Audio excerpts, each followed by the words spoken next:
يا مساء الفل والياسمين على احلى متابعين في الدنيا، عاملين ايه؟ رب دايما تكونوا بخير. النهارده بقى مش جايلكوا ولا في روتين ولا في طبخ، هشارككم معايا كده يومي.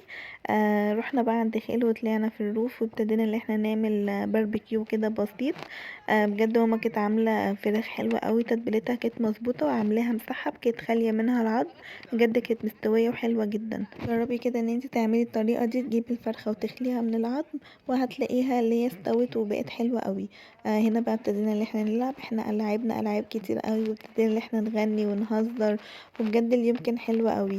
حاولي انك تخصصي يوم كده مع اهلك واسرتك، ان انت تفصلي عن روتين الحياة وضغوطات الحياة، وان انت تضحكي بقى وتهزري. بلاش لما تتجمعي معاهم تتكلمي بقى في المشاكل واللي بيحصل في الدنيا والشغل وكده.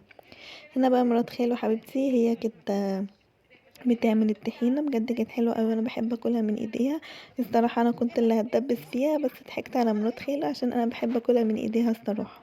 وخليتها بقى هي اللي تعملها، بجد كانت طعمها حلوة قوي. ومن هنا بح عايزة اقول لها تسلم ايدك، بجد كانت طعمها حلو جدا وتعبتك معايا وضحكت عليكي بقى في الاخر.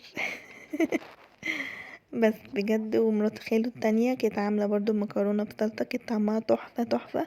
كانت حلوة قوي، كانت عاملة نوعين، مكرونة مقصوصة صغيرة ومكرونة سباجيتي. الاتنين الصراحة كانوا احلى من بعضهم، كانوا نفس الصلصة بس بصراحة كانت طعمهم حلو قوي. هنا بقى حبيت احمد كان بيعمل سندوتش فراخ مشوية، وكان بيحط عليها طحينة.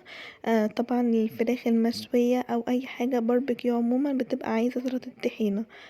بس وكان جنبيها بقى شيبسي وحركات بقى.